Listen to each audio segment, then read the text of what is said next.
안녕하십니까. 외교부 서포터즈 모파랑이 전해드리는 외교 소식, 위클리 모파뉴스의 앵커 한소연입니다. 오늘은 시청자 여러분께 질문 하나를 드리고 시작하겠습니다. 시청자 여러분은 외교란 무엇이라고 생각하시나요? 외교부에 따르면 외교란 국가의 이익을 위해 평화적인 방법으로 외국과의 관계를 유지하고 발전시켜 나가는 활동이라고 정의할 수 있습니다. 그러나 최근 세계 곳곳을 돌아보면 평화적인 방법으로 국가 간 관계를 유지하는 것이 아니라 무력으로 상대를 공격하고 압박하는 모습들이 자주 목격됩니다. 이렇게 전 세계적으로 외교 지형이 급변하는 가운데 분쟁을 평화적으로 해결하기 위한 각국의 노력 역시 계속 이어지고 있습니다.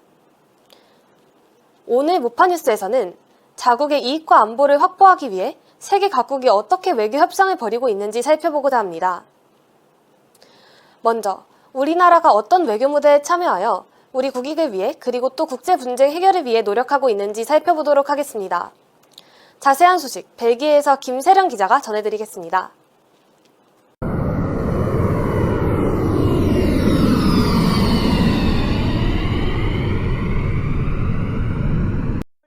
네, 김세령 기자입니다.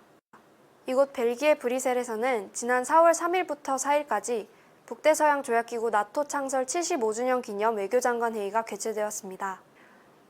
이번 회의에는 나토 동맹국과 인테파트너 4개국 대표들을 비롯하여 EU 외교안보 고위대표가 참석하였으며 이들은 우크라이나 지원 문제 등을 비롯하여 러북 군사협력 등 유럽과 인태 지역의 안보에 대해 폭넓은 논의를 진행하였습니다.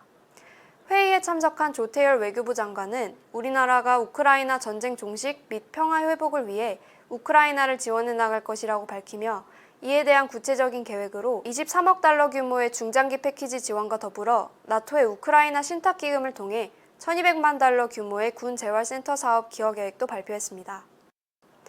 조 장관은 북한의 러시아에 대한 무기 지원을 두고 유럽의 안보뿐만 아니라 한반도와 인태 지역의 안보에 영향을 미치는 일이라고 언급하며 러시아의 북한에 대한 첨단 군사기술 이전 및 정지 후 공급은 글로벌 비확산 체제를 위협할 것이라고 강조했습니다. 또한 조 장관은 나토와 인테 파트너국 간의 협력 강화의 중요성을 역설하며 외교부는 개별 맞춤형 파트너십 프로그램 ITPP를 통해 나토와의 파트너십을 강화해 나갈 예정이라고 밝혔습니다. 회의에 참석한 나토 회원국들은 인테 파트너국들과의 협력의 중요성에 공감을 표했는데요. 조 장관의 이번 회의 참여를 통해 나토 내에서 파트너국과의 연대 및 결속은 물론 우크라이나 지원 문제 해결 등 사안에 우리나라가 앞장서게 되는 계기가 될 수 있을지 앞으로의 우리 외교 행보가 기대됩니다. 지금까지 벨기에 브뤼셀에서 김세령 기자였습니다. 네, 김세령 기자 잘 들었습니다. 이렇게 여러 나라들이 한자리에 모여 국제정세를 논의하고 협력하는 모습도 볼 수 있지만 특정 이해관계를 공유하는 2개 혹은 3개 국가가 모여 협력하는 모습도 자주 볼 수 있습니다. 작년 8월 최초로 개최된 한미일 정상회의가 바로 대표적인 사례라고 할 수 있는데요. 이번에는 미국, 일본 양국 정상이 워싱턴 DC에서 만났다고 합니다. 이번 만남을 통해 누구도 가보지 못한 곳으로 대담하게 가자는 기시다 총리의 건배사처럼 글로벌 파트너로서 미국과 일본의 관계가 한층 격상되었다고 하는데요. 나토 외교장관 회의가 개최된 바로 그 다음 주 지구 반대편 미국에서는 개최된 미일 정상회담 그리고 이어진 미일 필리핀 정상회의까지 김세령 기자가 밀착 취재했다고 합니다.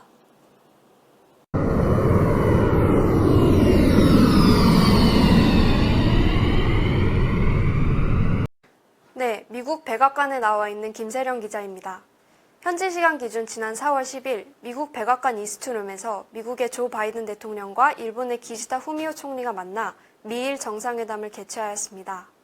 두 정상은 이번 회담을 통해 국방 안보 협력 강화를 목표로 무기 공동 개발 및 생산, 미국, 일본, 영국 간의 공동 군사훈련, 군 운용성 향상 등에 합의했습니다. 회담에서 미일 양국은 미국, 영국, 호주의 3국 군사동맹인 오커스와 일본의 AI 및 첨단 자율 시스템 부문에서의 협력도 재확인하였습니다. 다만 여러 가지로 추측이 난무했던 일본의 오커스 합류 여부에 대해서 기시다 총리는 현재는 결정된 바가 없다고 밝히며 선을 그었습니다. 바이든 대통령은 미국과 일본 그리고 호주의 항공미사일과 방어체제 네트워크 구축에 대한 의지를 표명하며 이번 회담에서 역사상 가장 강력한 미일 동맹을 구축했다고 언급해 회담의 성과를 강조했고, 기시다 총리는 미일 정상이 중국과 관련된 도전에 대해 긴밀하게 협력해 나갈 것이라고 밝혔습니다. 미일 정상회담 다음 날인 4월 11일에는 페르난디드 마르코스 필리핀 대통령도 참석하여 미국과 일본, 필리핀의 3국 정상회의가 개최되었습니다. 이번 미일 필리핀 정상회의 개최를 통해 미국이 각각 남중국해와 동중국해에서 중국과의 마찰을 겪고 있는 필리핀, 일본과 함께 협력 전선 구축을 도모한 것으로 평가됩니다. 새 정상은 정상회의를 마친 뒤 공동선언문 발표를 통해 중국이 남중국해에서 행하는 위험하고 공격적인 행동과 불법적 해양 영유권 주장에 대해 우려를 표하며 이를 비판하였으며, 3국 해안경비대가 공동 해상훈련 실시를 통해 해양 협력을 강화할 예정임을 밝혔습니다. 이상 미국 백악관에서 김세령 기자였습니다.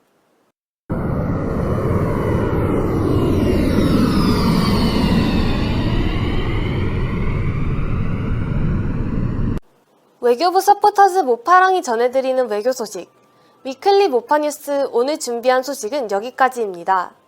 오늘 뉴스를 통해 시청자 여러분들도 대화를 통한 외교의 필요성과 중요성에 대해서 다시 한번 생각해보는 시간이 되었길 바랍니다.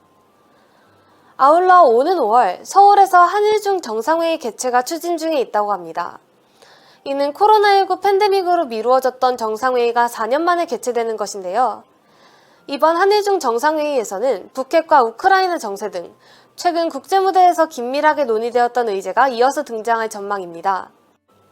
한일중 정상회의 관련 소식을 저희 모파뉴스에서도 계속 취재하여 다룰 예정이니 시청자 여러분들도 많은 관심 가지고 지켜봐 주시기 부탁드립니다. 시청해주신 여러분 고맙습니다.